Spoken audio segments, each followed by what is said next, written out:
જય માતાજી મિત્રો, તો આપણે જવાનું છે જુનાગઢ લીલી પરિક્રમા, પણ વાતાવરણના હિસાબે નક્કી નહીં હોય. ત્યાં જાય પછી ખબર પડે કઈ રીતનું છે, પરિક્રમા શરૂ છે કે બંધ છે એ જે પૂરી ખબર નથી.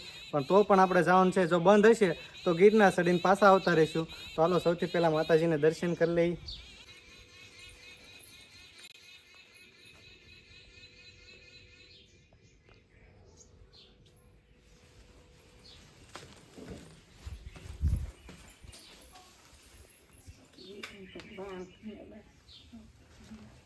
હાલો આપણે જઈએ. જીપ આવી ગઈ છે, આમાં આપણે જવાનું છે ડાયરેક્ટ. મહેશભાઈ ની બધા બેસી જશે, વનરાજભાઈ, અજયભાઈ જ છે ને, વિજયભાઈ નામ બોલાઈ. આવજો સંજુભાઈ.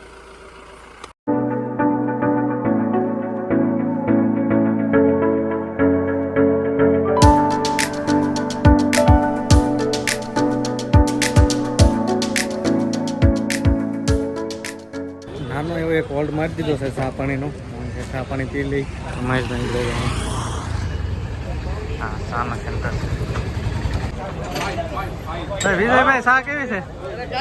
કાંઈ નો ઘટે. તો ભાઈ અમે તો નથી પીતા, તો મહેશભાઈ ને અમે કાંઈ પીતા નથી. તો વિજયભાઈ આટલું એક ચાનો હોલ્ડ માર્યો છે નાનો એવો.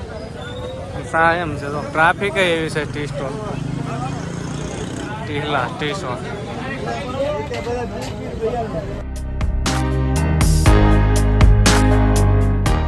તો રસ્તામાં એક હોલ્ડ મારી દીધો છે. ઠાકર દ્વાર આવ્યો છે, સાવન ગામ. આ મંદિર છે ઠાકર દ્વારનું, તો દર્શન કરતા જઈએ. આ રીતનું મંદિર છે, મસ્ત મજાનું મંદિર છે.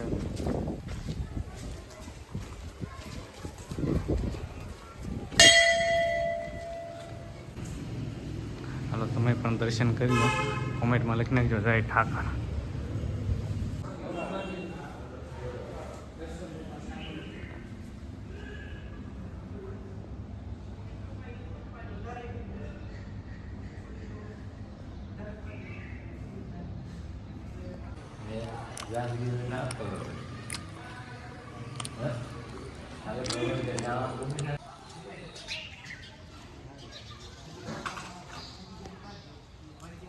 તો ભાઈ આજે લીમડો દેખાય ને એ આખો મીઠો લીમડો છે. મહેશભાઈ છે ને ટેસ્ટ કરે છે. મહેશભાઈ કેવો લાગ્યો? મીઠો છે. એમ બોલો લ્યો. આવડો મોટો લીમડો છે, કડવો છે, પણ ઠાકરની દયાથી આ આખો લીમડો છે ને એ મીઠો છે. અને ભાઈ એમ જોયું પણ અત્યારે મહેશભાઈ બધાએ તો ટેસ્ટ લીધો છે. મારા વનાભાઈ ટેસ્ટ લેશે. કેમ લાગે જુઓ તો? મીઠો છે ને?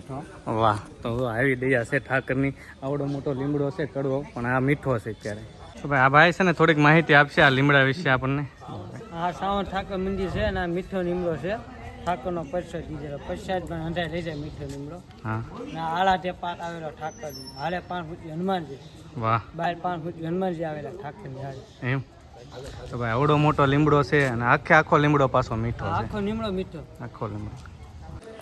તો ભાઈ ઠાકર દ્વારા એવા મંદિરે દર્શન કર્યા અને લીમડાનો ભાઈ આપણે પાન ચાખ્યા. અને અદ્ભુત ભાઈ ચમત્કાર કહેવાય ભાઈ. બહુ મજા આવી ગઈ અને ધન્ય થઈ જાય અહીંયા દર્શન કરી. સરસ મજાનું ભાઈ મંદિર છે.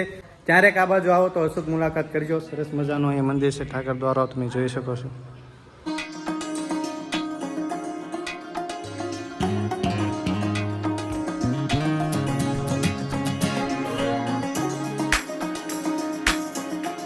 પહોંચી ગયા જુનાગઢ ને. હવે છે ને જમવાની વ્યવસ્થા કરવાની છે, એટલે ડાયરેક્ટ જવાનું છે જમવા. બધા હેલા જઈશ. જુનાગઢ પહોંચીને જમી કાઢવી લીધું, રૂમ રાખી લીધી છે. રૂમ મળી ગઈ છે ને તો ના ભાઈ કેવડી મોટી રૂમ છે. 6 બેડની રૂમ છે. બધા આરામ કરે છે. હાલો તો ડાયરેક્ટ મળીશું સવારે.